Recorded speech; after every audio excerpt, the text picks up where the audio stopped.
Assalamualaikum warahmatullahi wabarakatuh. Bismillahirrahmanirrahim. Alhamdulillahi rabbil alamin. Wa bihi nasta'inu ala umurid dunya waddin.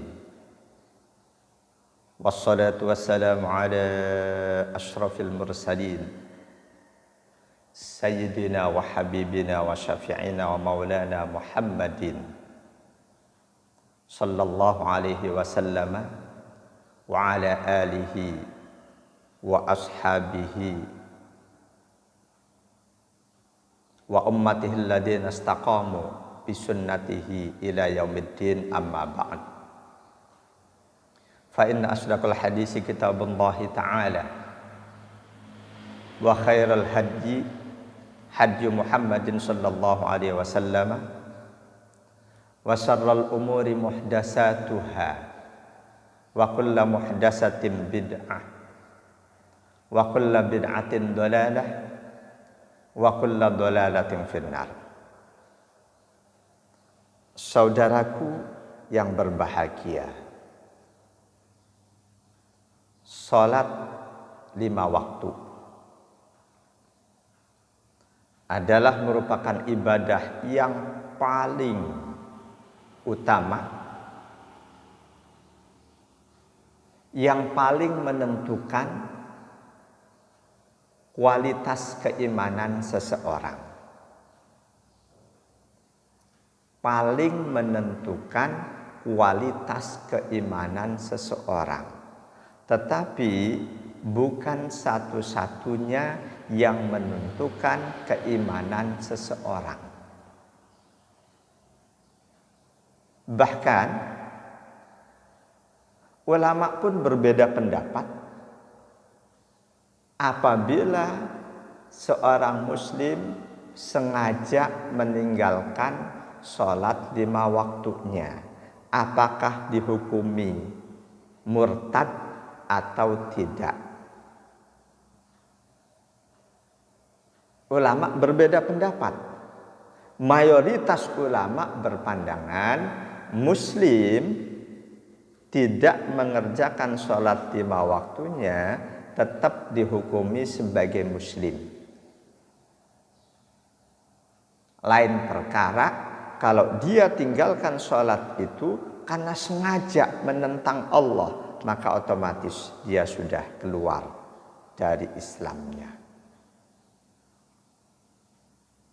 Ada di antara saudara kita yang dalam mengerjakan sholat 5 waktu, dia tidak peduli mau diterima kek atau tidak diterima, dia tidak mempermasalahkan.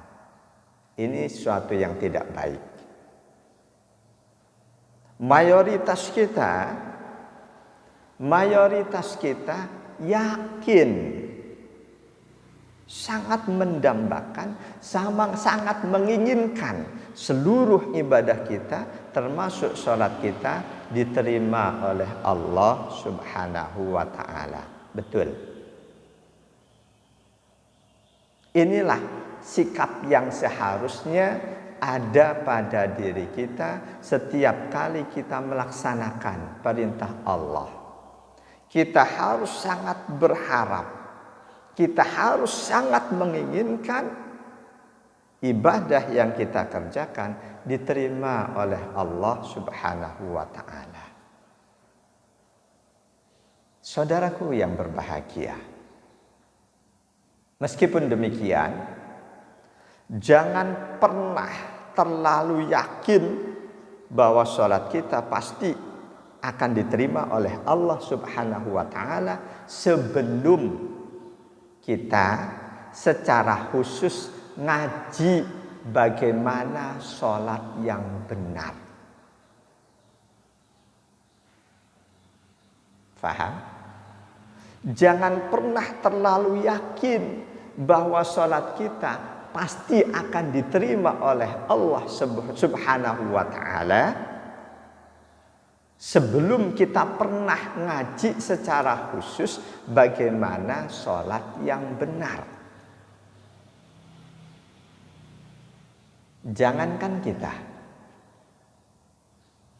Sahabat Nabi pun, sahabat Nabi radhiyallahu an, manakala beliau belum pernah ngaji secara khusus bagaimana sholat yang benar, ternyata sholatnya oleh Rasulullah Sallallahu Alaihi Wasallam dinilai sama dengan tidak sholat.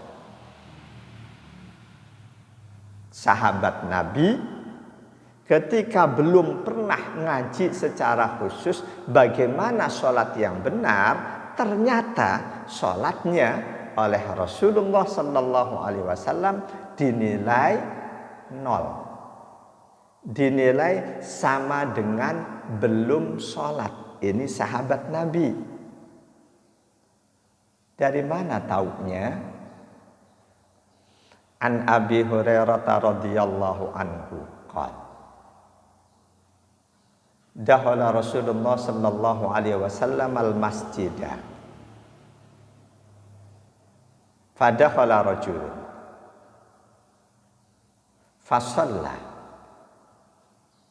fasallama ala nabi sallallahu alaihi wasallam wa radda alaihi salam wa qala irji fasalli fa innaka lam tusalli faraja'a wa shalla kama shalla summa ja'a ila nabi sallallahu alaihi wasallam fasallama faqala irji fasalli fa innaka lam tusalli salasan. Faqala ya Rasulullah walladzi ba'asaka bil haqq ma uhsinu ghaira fa'allimni.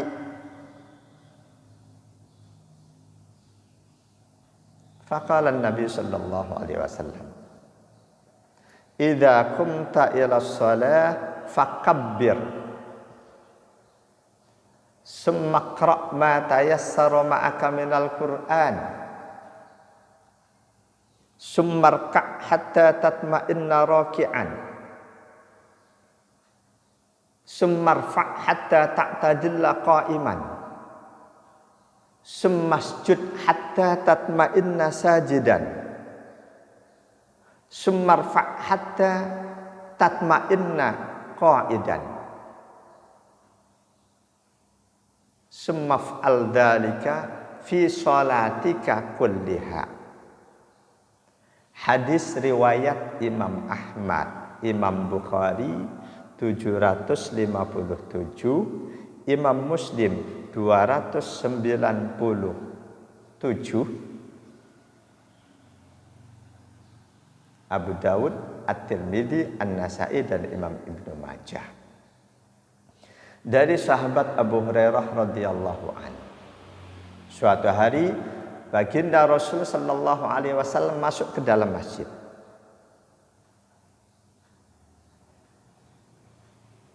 Tidak lama setelah itu masuklah seorang sahabat ke dalam masjid.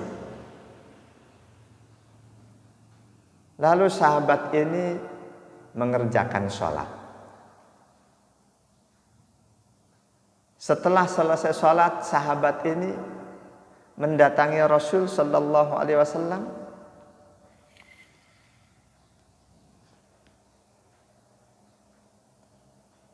Dia ucapkan salam,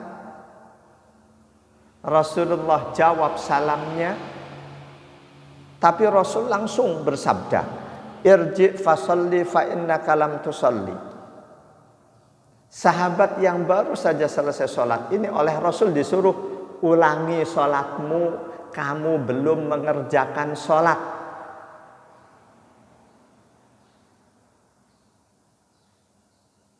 Lalu sahabat tadi kembali mengerjakan sholat. Selesai sholat, dia datangi Rasul sallallahu alaihi wasallam. Dia ucapkan salam kepada Rasul, tapi Rasulullah langsung bersabda, ulangi sholatmu, kamu belum mengerjakan sholat. Perhatikan, 2 kali sahabat ngerjain sholat, 2 kali pula oleh Rasul disuruh mengulangi sholatnya. Oleh Rasul dinilai dia belum mengerjakan sholat. Sampai 3 kali sang sahabat tetap disuruh ngulang oleh Rasul, suruh ngulang sholatnya. Lalu sang sahabat itu sadar bahwa ternyata sholat yang dikerjakannya dalam pandangan Rasul salah. Lalu sang sahabat berkata, "Wahai Rasulullah, demi Allah yang mengutusmu dengan risalah kebenaran, aku tidak tahu sholat yang benar seperti apa. Tolong ajari aku." Akhirnya Rasulullah Sallallahu Alaihi Wasallam ajarkan kepada sahabat ini. Kata beliau, "Idza qumta ila shalah fakabbir." Jika kamu sudah tegak berdiri siap mengerjakan sholat, lalu lakukan takbiratul ihram. Summa qra' ma tayassara ma'aka minal Qur'an. Lalu bacalah Al-Qur'an yang kamu bisa.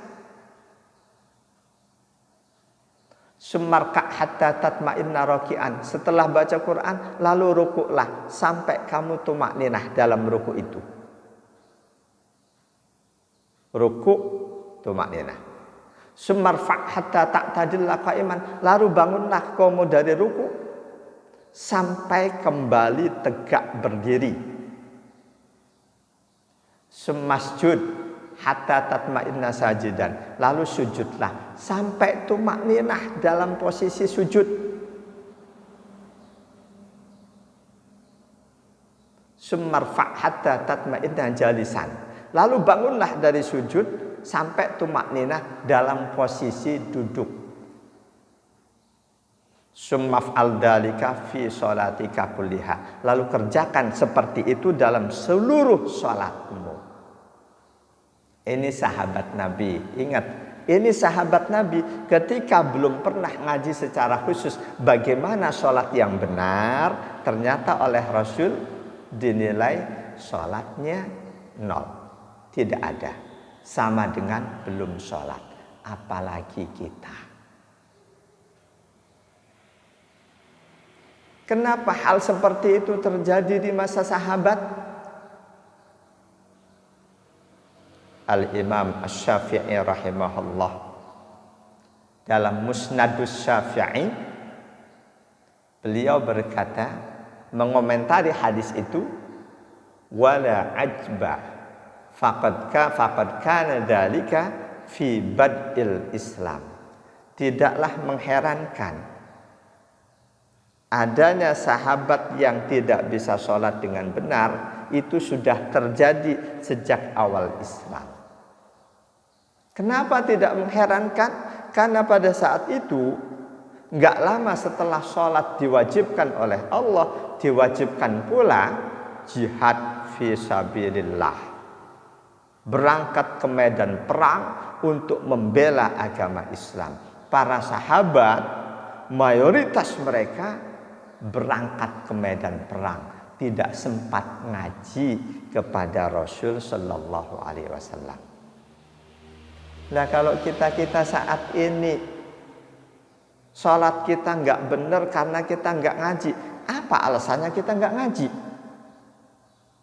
Apakah alasannya karena kita berangkat ke medan perang seperti para sahabat Nabi?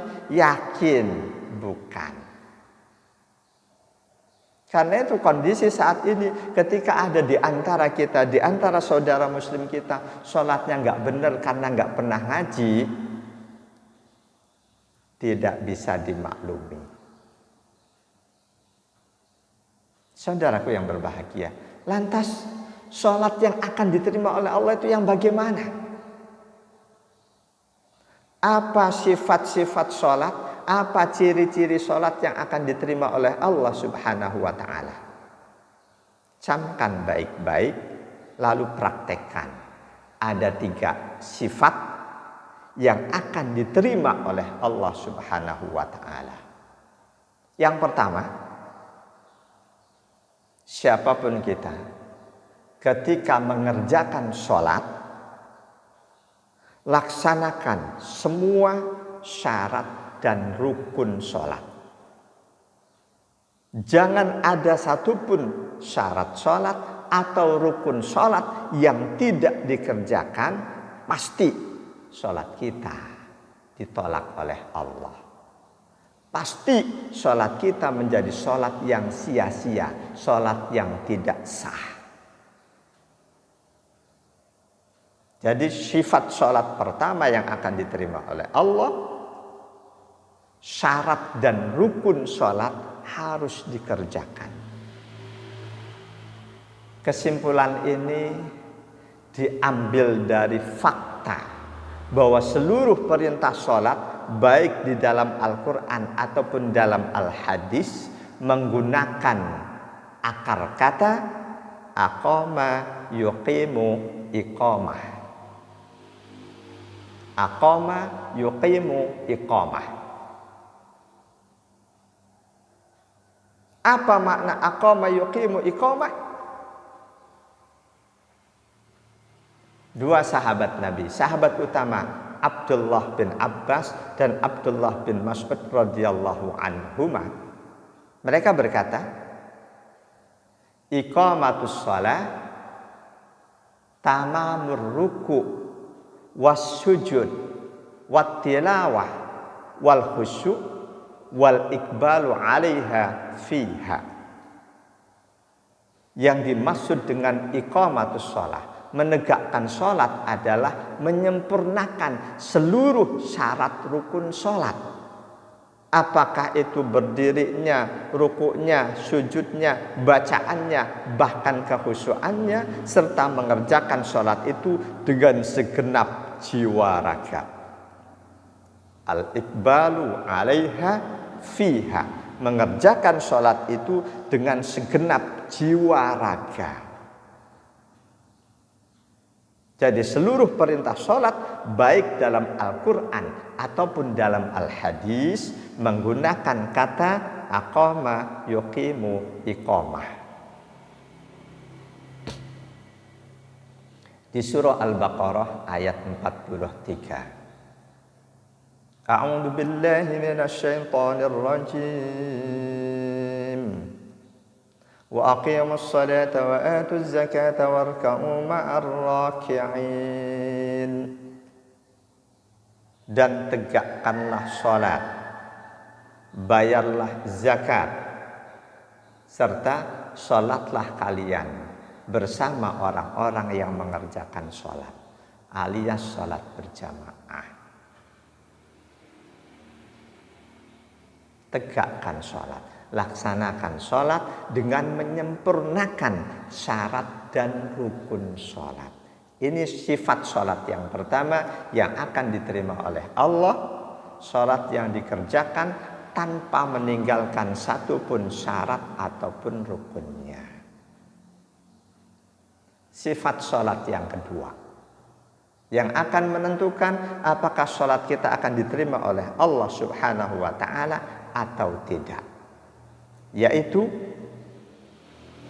usahakan setiap kali mengerjakan sholat kita berusaha untuk khusyuk.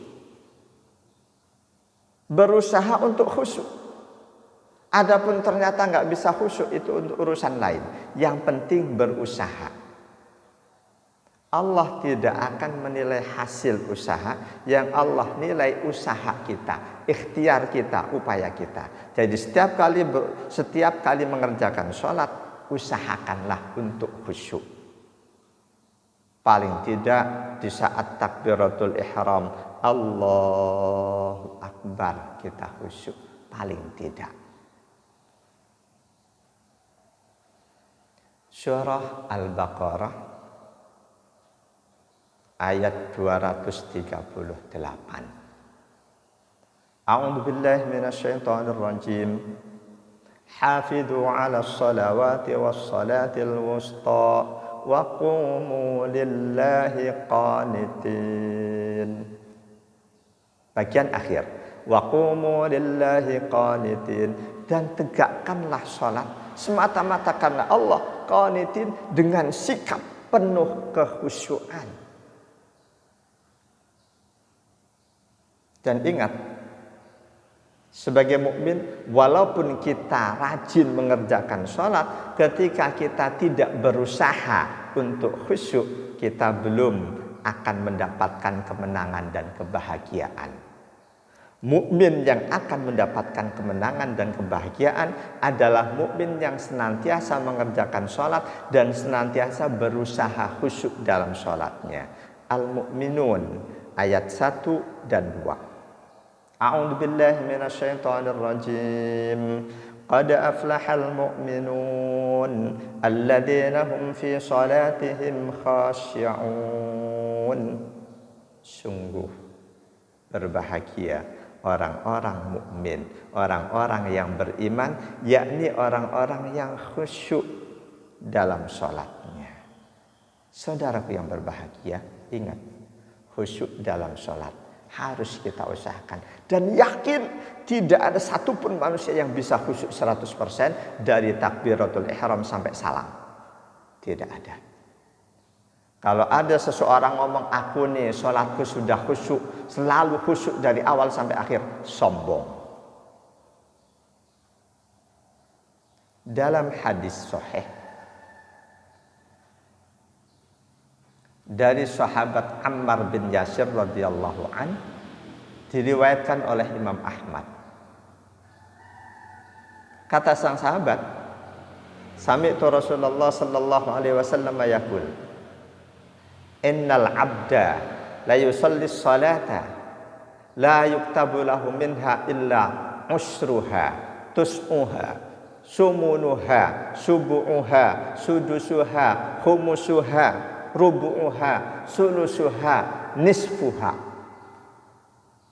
Ini Rasulullah yang ngasih tahu, sesungguhnya seseorang mengerjakan sholat, tidaklah dia mendapatkan pahala dari sholatnya itu melainkan cuma 1/10, 1/9, 1/8, 1/7, 1/6, 1/5, 1/4, 1/3 dan setengah.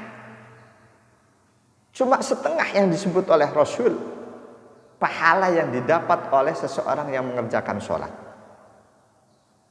Jadi yang paling tinggi seseorang bisa khusyuk itu cuma 50% dari durasi sholatnya, dari waktu sholatnya. Mungkin yang bisa khusyuk 100% cuma Rasulullah Muhammad sallallahu alaihi wasallam.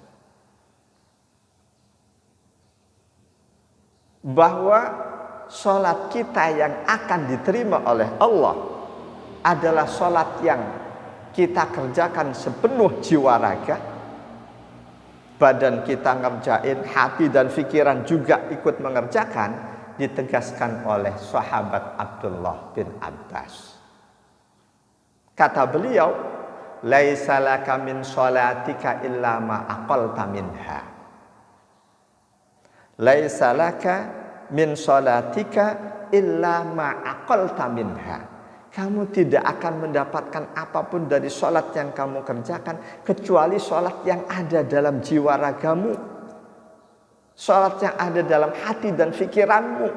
Tidak cuma badan kita mengerjakan, tidak cuma itu.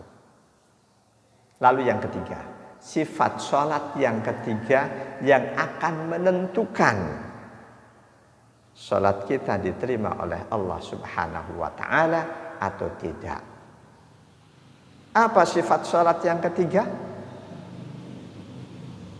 Setiap sholat yang kita kerjakan harus ada pengaruhnya dalam perbuatan kita sehari-hari.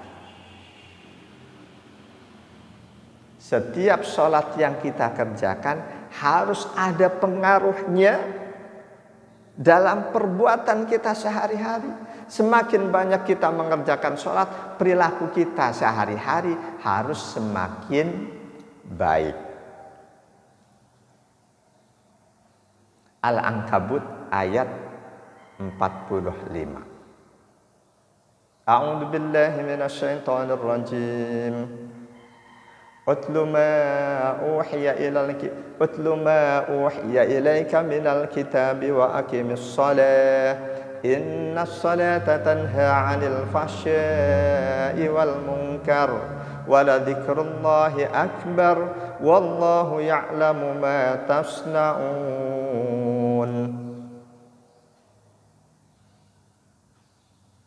Bacakanlah, ajarkanlah setiap wahyu yang diberikan kepadamu dan selalulah engkau menegakkan sholat.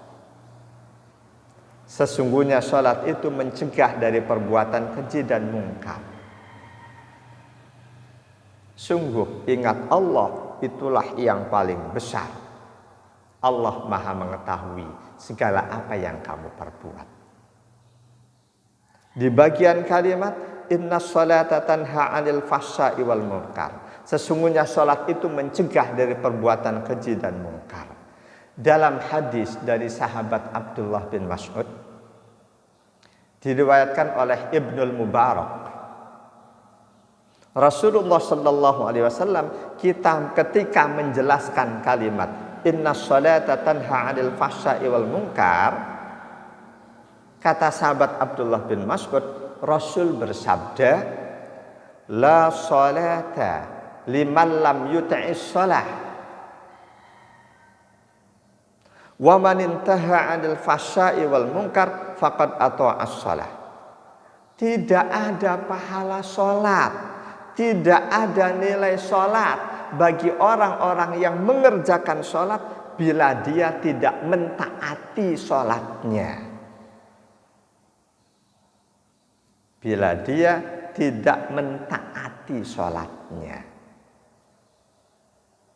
Dan siapa saja yang mencegah dirinya, menghentikan dirinya, mengendalikan dirinya, jangan sampai melakukan perbuatan keji, perbuatan mungkar, perbuatan maksiat, perbuatan dolim, sungguh dia telah mentaati sholatnya. Saudaraku yang berbahagia, di hadis ini Rasul jelas menegaskan bahwa orang-orang yang ngerjain sholat tidak ada nilai sholat, tidak ada pahala sholat ketika perilaku sehari-harinya tidak mencerminkan orang yang mengerjakan sholat. Bahkan sahabat Abdullah bin Abbas berkata, malam tanhahu sholatuhu 'anil fahsya'i wal munkar lam yazdad minallahi illa bu'da.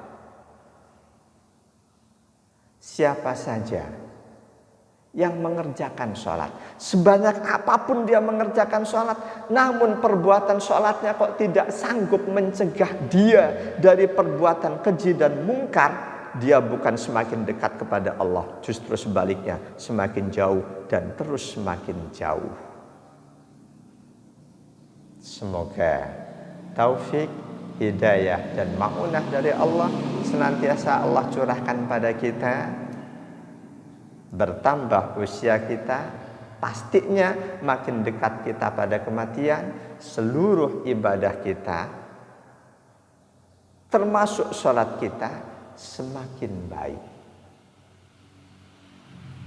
Kehusyuannya semakin mudah kita terapkan.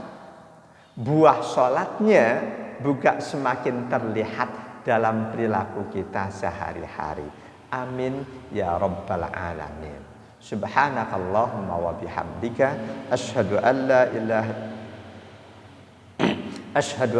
ilaha illa anta astaghfiruka wa atubu ilaik.